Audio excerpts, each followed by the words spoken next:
Okay, so to wrap up our lesson today and to make sure our forensics reports are as complete as they can be, when you flip to the third page of your forensics report, what's at the top of that page? What did I want you to come to? A killer. Oh, a killer. A conclusion to tell me to kill her, right? Yeah. So a conclusion. So 10 or 15. Excellent. We'll be done in about 3 minutes. Okay. No, we have an extra 10 or 15. Oh, excellent. We got an extra 10 or 15 minutes. We're great. But we are wrapping up because we're trying to time this right. So, in the process of scientific method, you do some testing, a hypothesis and educated guess. Then you do some examination, some testing, some investigation to figure out if what you think is what it really is. So you tend to draw a conclusion after you've gone through the steps of the scientific method. Every one of you drew a conclusion. Take a moment right now and make sure you write down that conclusion. Stop right now and make sure you got it written down. Conclusion. From my student teacher, I was put it up, and then it helps. It does. Yeah, because I haven't watched that, but it's not the same.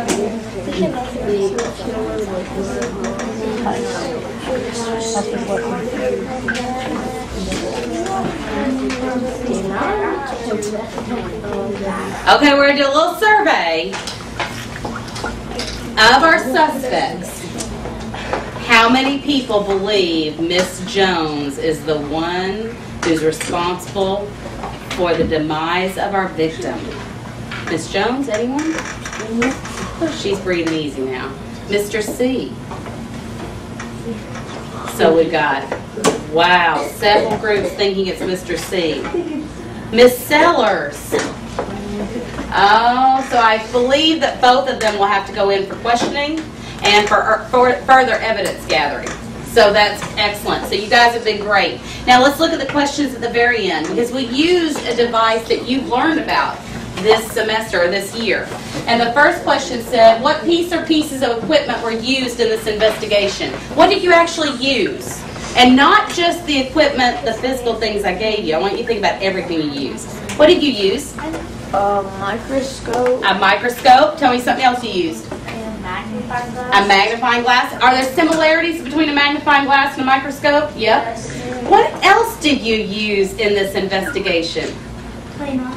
Yeah, your naked eye is how he listed over here. He actually observed using his senses. What else? Like your minds and your suspicions. Absolutely. You used your intuition, your suspicions, and your mind.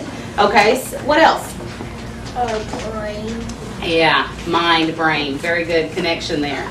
But look at the next question. Describe how this equipment was useful. How was the magnifying glass useful? You could see closer to the object. It did exactly what the word magnify means. It made it bigger so you could see more detail. Did the microscope do the same thing?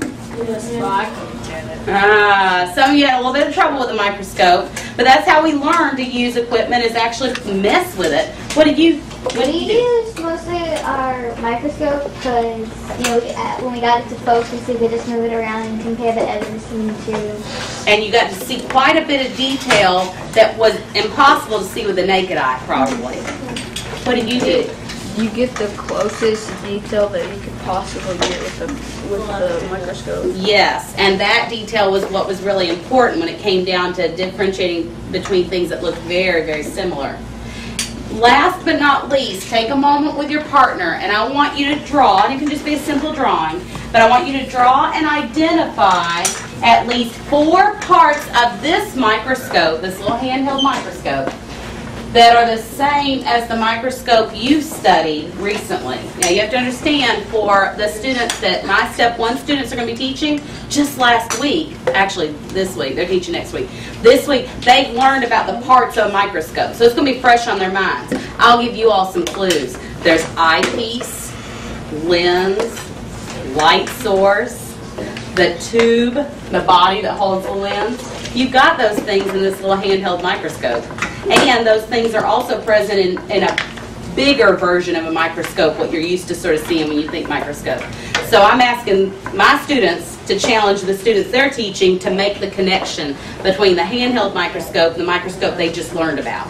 So you see if you could do that for me. And when you got that finished, put your microscope back in the box. put your evidence cards back together for me, and give me your forensics report and all your equipment as I come around and pick it up. You've been great. Thank you very much. I did it.